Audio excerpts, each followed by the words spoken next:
Hello fellow pilots, I'm Japan and this is another episode of How to Play. Today I'm gonna be reviewing for you F9F-5 Panther, Tier 9 Premium American Multi-Role Fighter, which is currently available in sets of mission and probably in the future will be in a premium store. Is it worth of buying certificate to get that plane, or is it going to be worth of buying in the future in a premium store? How it's perform, what's the parameters, best builds and pilot skills, and a lot of good tactics examples. So let's get started. We have 4 20mm cannons, 600 rounds per minute, 820 meters effective range, cumulative damage 720. Auto aim angle here is 2.2, dispersion angle is 0.5, and overheat time is 4 seconds. On board we can also have bombs and rockets. We have two 500 lb bombs, each can cost 5200 damage with radius 75 meters, resupply time 120 seconds. And we have also 6 rockets with resupply time 90 seconds, and each rocket can cost 1500 damage, and optimum distance for those rockets is only 1160 meters, so keep that in mind. But nonetheless, this is very useful set of air-to-ground armament. Now our survivability is in a range of any other multi-role fighters at this tier, so we have 550 hit points, resistant to damage 53 and resistant to fire 50, so not great, not terrible. We can move to speed now, and we have one engine, very powerful engine with 2 air intakes. Unfortunately this engine is also very vulnerable, so we're gonna get this engine damage quite often, and when we get that engine damage like at high altitude, then we're gonna be a sitting duck over there for quite some time. Now cruise speed 484 km/h, boost speed is 900 km/h, boost duration is 20 seconds, not bad, and maximum dive speed 1100 meters, so that's actually very good parameters. However, if we're going to build this plane for maneuverability, we're gonna struggle to get into 900 km/h in a level flight. And so we get into the most exciting part, and it's maneuverability. So we have average turn time 10.1 seconds, which is amazingly good for multi-role fighter. Rate of roll 109 degree per second, that's actually not good.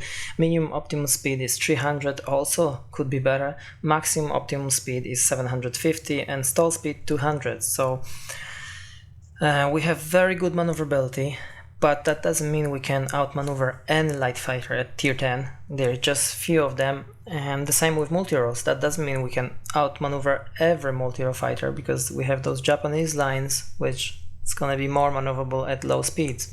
And last important parameters is altitude performance. So we have pretty good altitude performance, like for multi-role fighter we have optimum altitude 1800 meters, service ceiling 3800 meters, and rate of climb 150 meters per second.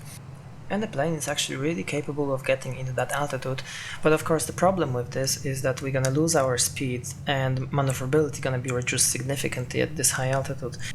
And the test on the background which you see here is for the plane with gas turbine, so it's a mixed build here. With full maneuverability build, it's not going to be so easy to get to that altitude. And speaking of build, I know this is very important, and many of you guys already asked me how did I build my plane, and I was struggling to answer that because I actually had 2 builds. For first, maneuverability build with gyroscopic sight, light wings, light power unit, bolt carriers for guns, and reinforced hardpoints for your rockets and bombs. Actually not even fully calibrated because I didn't want to reduce any more speed. And the result was pretty good. I was doing really good battles, I can't complain. That actually did work, but I figured out something better. It's gonna be a mixed build. We're gonna swap the gyroscopic sight for G-suit, which have bonuses for maneuverability, so we increase maneuverability, and light power unit we're gonna swap for gas turbine. So we're gonna lose here a little bit of maneuverability, but we gain a lot of speed. One of the first battle with this setup, and I can already see some tactical advantages I get thanks to this. So in here, because I have this turbine, yeah, I can go into the middle of the map faster and compete with enemy bombers. I can get there before the enemy bombers get there and take this main building with bombs and rockets, and that will be a huge boost for my team in order to take that with first minute in the game, which that wouldn't be possible if I would have this maneuverability build. I most likely wouldn't be here on time. And with this setup we still are very maneuverable. Our average turn time is 9.2 seconds, and because this is premium plane you can use premium pilots like Ellis Clark, for example, and if you swap the pilot for Ellis Clark, you're gonna go down to 8.9 seconds of average turn time with this special pilot, so that's amazing. And to give you some comparison, like my MiG-15, which is fully built for maneuverability, have only 9.3 seconds of average turn time. So even without a special pilot, we're still gonna be more maneuverable than, for example, MiG-15. But also Messerschmitt or Swift, those high altitude light fighters gonna have a struggle with you. Of course that depends how they build their plane, are they using the special pilot or not, but in most of the cases, like in here, I don't have much problem to outmaneuver those planes. It's taken a little bit more time than before to get into the position, but eventually I get there and I shoot them down. But of course Messerschmitt, Swift or MiG-15, they should use their advantage, which is altitude performance, and fight vertically, and that's a good example. This pilot knows his plane and he's gonna go straight into the vertical fight, and I cannot go up there after him because I'm gonna stall, and he knows that, so I have to disengage, and basically now he have advantage of initiative. Basically he gonna do surprise attack on me. From bad news, let's not forget about J7 line in Japanese tech tree. These are most maneuverable multi-role fighters in a game, specifically at low speed, so tier 8, 9 and 10, they're definitely gonna be more maneuverable. Basically they're unmatched for us.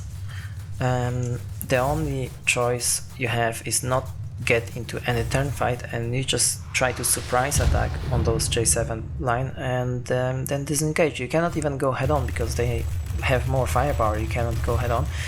All you can do is just surprise attack and disengage like I did here, and then come back when they are not expecting you. So basically I have a feeling that Panther is like all around good plane, but best at nothing. But don't get me wrong, Panther is a very good plane, specifically because its multitask capabilities. He's good at everything a little bit, so that gives him a lot of opportunities during the battles. Now let's get back to the hangar for a moment and let me explain you why I'm actually using the experimental bolt carriers instead of some other equipments. So as you see here, my cumulative damage now is 794, and that's thanks to this experimental bolt carriers, which have those bonus characteristics, so I can set up altogether 10% extra rate of fire, which is great. So if I change that now for gas operation action, for example, let's see what's gonna be a different in cumulative damage. So let's start with the standard gas operation action. So we use this and we have difference 35 more cumulative damage. That's very little, like it's not worth it to have it. And if you're gonna use the experimental one, it's gonna be a little bit better. There you go, 104 cumulative damage, but that's still not good enough for me, and I prefer to have bolt carriers, because when you have the bolt carriers, then you not overheat your guns so quickly. And thanks to this, you're gonna fire for longer. You can fire at those fat targets much longer than with the gas operation action, and you don't have to, cool your guns. You don't have to wait until you cool your guns. And these fat targets, which I mentioned, that's bombers and ground attackers. That's your main opponent at high tiers. It's not gonna be other multi-role fighter or light fighters. They also sometimes there, but mainly you're gonna have bombers and ground attackers. And if you have this consistent firepower, then you can deal with them better. And I don't see that much difference between the gas operation action, so that's why I choose this. It's worked much better for me. Although it's funny that I actually show you now rocket kill instead of this firing from the guns, but anyway, you know what I mean. Okay, now we can move into pilot skills, and this is premium plane, so you can basically use any pilot from any plane.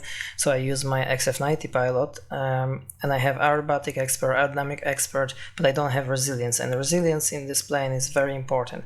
I also have marksman 1 and 2, that's fine, but go for resilience after that. It just must have. But the description for that skill is actually not correct in a game. It's a little bit misleading, so there's a link on the screen now for a video which explain much better this particular skill, and also how the G-suit works, exactly what kind of benefits you're gonna have and how that works. And you need the resilience mainly in here for your failing engine, which keep failing a couple times in a game and make you very vulnerable in that situations. Okay, pilots, let's zoom up a little bit. I definitely enjoy playing this machine and it was fun. I love those rockets, although I showed that I use them air-to-air, but I actually use them much more for ground target, obviously. So the plane is absolutely great, like for the multi-Eurofighter Tier 9, and I produce quite a lot of very good results in it. It's a premium, so I also gain a lot of silver.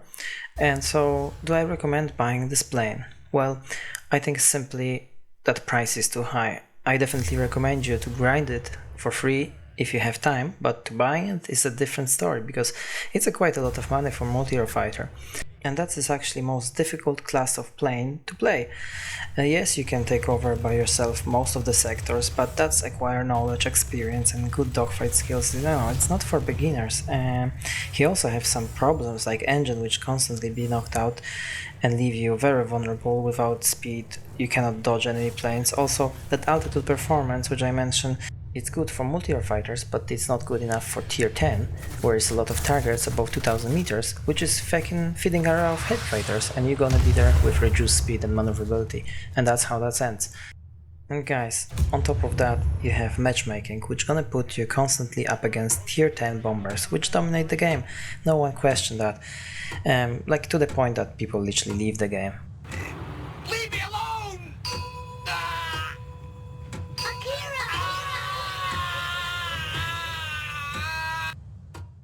And for the end, guys, I select the full battle to show you with this new setup of equipment, and of course no premium consumables needed. The only thing I was thinking to change is that consumable extra engine cooling for engine repair, but I'm gonna leave it. I really need that 10 seconds of boost quite often to go faster between the sectors, and I prefer that.